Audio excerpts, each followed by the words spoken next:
আমি যদি অসুস্থ হই, আমার প্রত্যেক অসুস্থতার কারণে আমার পাপ মোচন হয়। সুবহানাল্লাহ পড়েন। আপনার জ্বর হয়েছে, এই জ্বরের কারণে আল্লাহ আপনার গুনাহ মাফ করবেন। আপনি ব্যথা পেয়েছেন, অসুস্থ হয়েছেন, আল্লাহ তাআলা গুনাহ মাফ করে দিবে। তাহলে হতাশার কোনো সুযোগ আছে বলেন? না। মুমিন জীবনে হতাশার কোনো সুযোগ নেই। রাসূল সাল্লাল্লাহু আলাইহি ওয়াসাল্লাম বলেন, মা ইউসিবুল মুসলিমা মিন নাসাব ওয়ালা ওয়াসাব ওয়ালা হাম্মিন ওয়ালা হুজনিন ওয়ালা আযান ওয়ালা গাম্মিন হাত্তা শাওকাতি ইউশাকুহা ইল্লা কাফারাল্লাহু বিহা মিন খাতায়া। মুমিন জীবনে যত ব্যথা, কষ্ট, দুঃখ, এমনকি ফল পাড়তে যে গাছের কাটার খোঁচা যদি খান, রাসূল সাল্লাল্লাহু আলাইহি ওয়াসাল্লাম বলেন ওই খোঁচার ব্যথার কারণে আল্লাহ তোমার গুনাহ মাফ করে দেয়। কেউ অসুস্থ হয়ে রাসূল সাল্লাল্লাহু আলাইহি ওয়াসাল্লামের কাছে আসলে রাসূল সাল্লাল্লাহু আলাইহি ওয়াসাল্লাম কি বলতেন জানেন? কেউ জানেন? লা বাস আলাইক তুহুরুন ইনশাআল্লাহ। তিনি বলতেন, আরে don't worry about it, it will cleanse up your scenes. ভয় পেও না, আরে এই অসুস্থতা, এটার কারণে আল্লাহ তোমার গুনাহ মাফ করে দিবে। সুবহানাল্লাহ। তাহলে অসুস্থ ব্যক্তি আর উজ্জীবিত হতো না? রাসূল সাল্লাল্লাহু আলাইহি ওয়াসাল্লাম অসুস্থ ব্যক্তিকে দেখলেই মাথায় হাত বুলিয়ে দিতেন, দোয়া করতেন, আল্লাহুম্মা রাব্বান নাস আযহিবিল বাস ইশফি আনতা শাফি, দোয়া করে দিতেন। আর বলতেন, আরে ভয় পেও না, এই অসুস্থতা তোমার গুনাহ মাফ করে দিচ্ছে। তাহলে অসুস্থতার মধ্যেও তারা উজ্জীবিত হতো। আমরা মানুষকে আশাবাদী করব, ভয় দেখাবো না। অসুস্থ মানুষকে ভিজিট করতে গেলে আপনারা কি করেন? ভয় দেখান নাকি? না, আশাবাদী করবেন। বলবেন যে আরে কি অসুস্থতা, আপনার দেখে অনেক সুস্থ লাগতেছে, বলতে পারবেন না? কিন্তু আমরা কি করি? কেউ অসুস্থ হইলে ওই অসুস্থতায় সবচেয়ে কষ্ট পেয়ে যে মারা গেছে তার হিস্ট্রি বলা শুরু করি। এরকম করে না অনেকে? ধরেন যে একজন ক্যান্সারের পেশেন্টকে দেখতে গেছেন, এইবার যে আপনার কোন খালা ক্যান্সারে কিভাবে ধুকে ধুকে মরছিল, ওই হিস্ট্রি আপনি বয়ান দিতে শুরু করছেন। বেচারা বাঁচবে? যা একটু সুস্থ ছিল ওইটাও তো অসুস্থ বানাই দিচ্ছেন। কি বলেন? তাহলে ইসলাম আমাদেরকে আশাবাদী করে। প্রিয় ভাই এবং বোনেরা, কি করে? আশাবাদী করে। আমরা যদি আমাদের কোনো প্রিয়জনকে হারাই, আমরা আশাবাদী হয়েই হারাই, কারণ তাকে আমি চিরকালের জন্য হারাচ্ছি না। আপনি আপনার আব্বাকে হারাচ্ছেন, তো কি হয়েছে? বাপ হারায় তো কাঁদবে নাস্তিক। কি বলেন?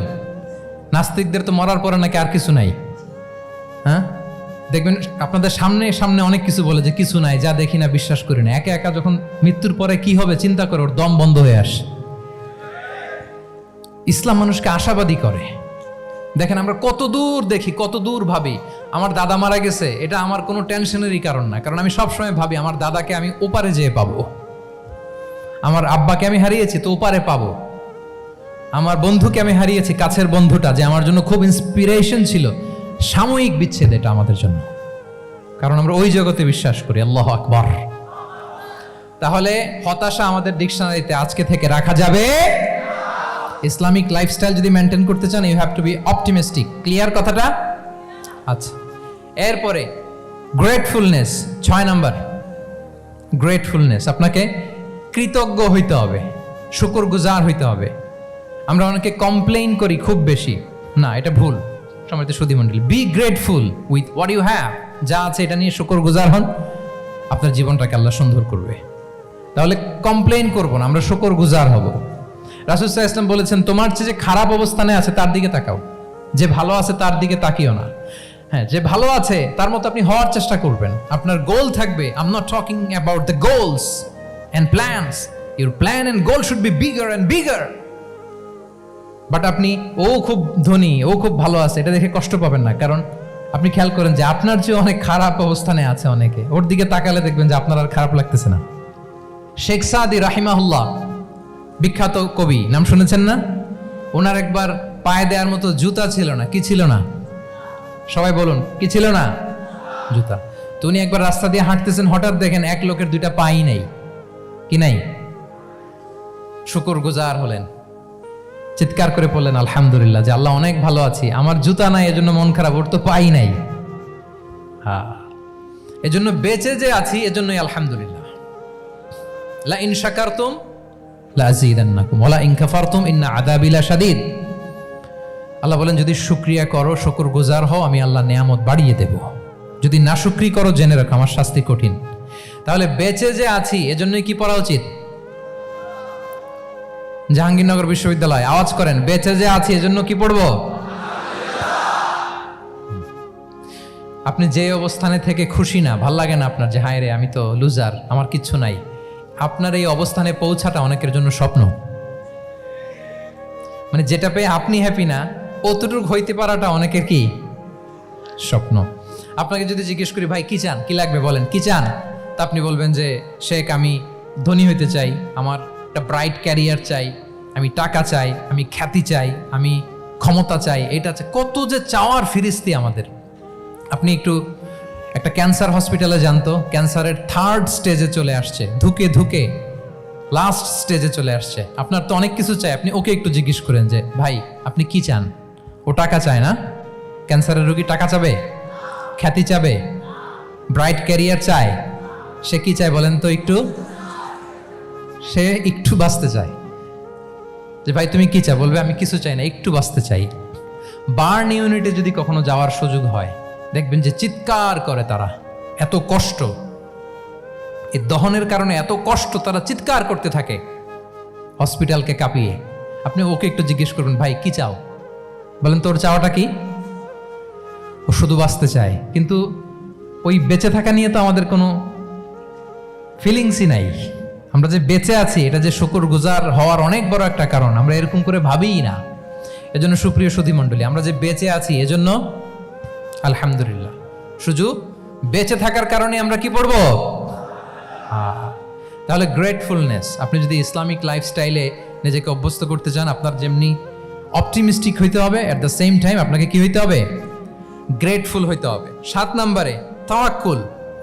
Put your trust on Allah, because only He can help you, only He can protect you. And when you put your trust on Allah, you are in a divine shield. আপনি যখন আল্লাহর উপর নিজেকে ন্যস্ত করেন, আপনি একটা ডিভাইন, একটা প্রোটেকশনের ভেতরে থাকেন। বিশ্বাসীরা কি করে? আল্লাহর উপর ভরসা করে। কি করে? কার উপর? তদবিরের উপর, লবিং এর উপর, মামা চাচা। তাহলে আল্লাহর উপর ভরসা হবে। কার উপর? ফাইদা আযামতা ফাতাওয়াক্কাল আলাল্লাহ। আল্লাহর উপর ভরসা করব। এমনকি ঘর থেকে বের হওয়ার সময় রাসূল সাল্লাল্লাহু আলাইহি ওয়াসাল্লাম আমাদেরকে বলেছেন আল্লাহর উপর তাওয়াক্কুল করো। আমরা কি দোয়া পড়ি বলেন তো ঘর থেকে বের হয়ে? বিসমিল্লাহি তাওয়াক্কালতু আলাল্লাহ। এই তাওয়াক্কুল নিয়ে আমাদের অনেক মিসকনসেপশন আছে। আমাদের মধ্যে একটা প্রবণতা আছে, অনেকে বলে যে যা হবে হবে, আল্লাহ ভরসা। বলে যে যা হবে হবে, কি ভরসা? কথা বলতে হবে তো আমার সাথে। আপনার কি বোরিং হচ্ছেন? ওরে আল্লাহ, অনেক রাত হয়ে গেছে, তো শেষ করে দেই তাহলে।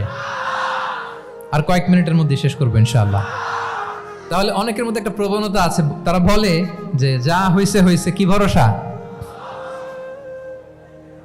যা করে আল্লাহ, আল্লাহ ভরসা। এটা it's not the concept of তাওয়াক্কুল। এটা তাওয়াক্কুল নয়। ইসলামে তাওয়াক্কুল is always at the second step. The first step is your effort.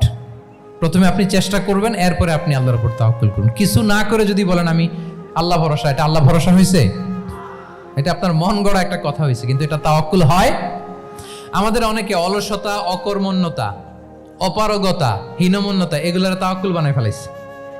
হাত গুটায় বসে থাকবে, কাজ করবে না, অলস, আর বলে কি আল্লাহ ভরসা। রিজিকের মালিক আল্লাহ, কিছু করবে না আর বলে আল্লাহ ভরসা। প্রিয় ভাইরা, রাসূল সাল্লাল্লাহু আলাইহি ওয়াসাল্লাম তিনি অলসতা, অকর্মণ্যতা, হীনমন্যতা, কাপুরুষতা, ভীরুতা এগুলো থেকে আল্লাহর কাছে পানাহ চেয়েছেন। নিজের সাধ্যের সবটুকুন তিনি করেছেন, তারপরে আল্লাহ ভরসা করেছেন। এবং পাখিকে ইসলামে তাওয়াক্কুলের মডেল বানানো হয়েছে। রাসূল সাল্লাল্লাহু আলাইহি ওয়াসাল্লাম বলেন লাউ আন্নাকুম তাতাওয়াক্কালুনা আলাল্লাহি হাক্কা তাওয়াক্কুলিহি লা রাযাকাকুম কামা ইয়ারযুকুত তুয়ুর তাগদু খিমাসান ওয়া তারুহু বিতানান। মানে তোমরা যদি পাখির মতো তাওয়াক্কুল করো, তাহলে পাখিকে আল্লাহ যেমন রিজিক দেয় তোমাদেরকেও রিজিক দিবে। পাখি কি করে বলেন তো? প্রতিদিন সকালবেলায় ওর ঘরের ভিতরে বসে বলে যে আল্লাহ ভরসা। বলে? বরঞ্চ কি করে সে? সকাল সকাল কিচির মিচির রবে দিক দিগন্ত মাতিয়ে সে বের হয়ে যায়, সারাদিন ঘুরতে থাকে। তাহলে খালি পেটে সকালবেলায় পাখিগুলো বের হয়ে যায়, আকাশে বাতাসে ছুটে বেড়ায়, আর বিকেল বেলায় ওদর পূর্তি করে প্রতিটা পাখিকে তার নিড়ে ফিরিয়ে দেয় কে? আপনারা তো বোঝা অনেক সহজ। আপনাদের জাহাঙ্গীরনগর এটা তো নাকি পাখিদের অভয়ারণ্য শুনলাম আমি, কখনো আসা হয়নি আমার, দিনের বেলা আসা দরকার ছিল, তাহলে আপনাদের ক্যাম্পাস বিউটি আমি দেখতে পেতাম। তো পাখি কিন্তু বসে থাকে না, সকালে কি করে? খালি পেটে পাখিগুলো বেরিয়ে যায়, ওরা ওদের রোল প্লে করে, চেষ্টা করে, এরপরে বিকেলবেলা ওদর পূর্তি করে তাদেরকে নিড়ে ফিরিয়ে দেয় কে? তাহলে পাখিকে তাওয়াক্কুলের মডেল বানানো হয়েছে। আপনি হাত গুটিয়ে বসে থেকে বললেন আল্লাহ ভরসা, এটা হয়েছে না। আপনি আপনার সর্বোচ্চটুকুন চেষ্টা করবেন, সব করার পরে এরপরে আপনি বলবেন আল্লাহ ভরসা। তাহলে তাওয়াক্কুল হলো প্রথমে যে কোনো জিনিস অ্যাচিভ করার জন্য পরিকল্পনা করা, তারপর সে পরিকল্পনা বাস্তবায়নের উপায় বের করা, তারপর বিভিন্ন উপায় উপকরণের সাহায্য নিয়ে সেটা অ্যাচিভ করার জন্য প্রাণান্তকর প্রচেষ্টা চালিয়ে যাওয়া, অবশেষে ফলাফলের জন্য কার উপর নির্ভর করা। দিস ইজ কল্ড তাওয়াক্কুল। এখন আমি কিছুই করলাম না, বললাম যে যা করে আল্লাহ, তাওয়াক্কুল হয়েছে তো না? আমাদের সমাজে দুইটা ধারণা, কেউ কেউ বলে আরে আমি তো সব করব, তাওয়াক্কুলের দরকার কি? Absolutely wrong. আবার অনেকে মনে করে আল্লাহই সব করে দিবে, এটাও absolutely wrong. The concept of Islam is in between this two extreme lines. এই দুইটার মাঝখানে হচ্ছে তাওয়াক্কুল। তাহলে তাওয়াক্কুলের মেকানিজম হচ্ছে আমার সাধ্যের সবটুকুন আমি করব, তারপরে আল্লাহ সাহায্য আসবে, সেজন্য আমি তাওয়াক্কুল করব। আপনারা মুসা আলাইহিস সালামের ঘটনা জানেন, উনি যখন বনি ইসরায়েলকে নিয়ে লোহিত সাগরের সামনে আসলেন,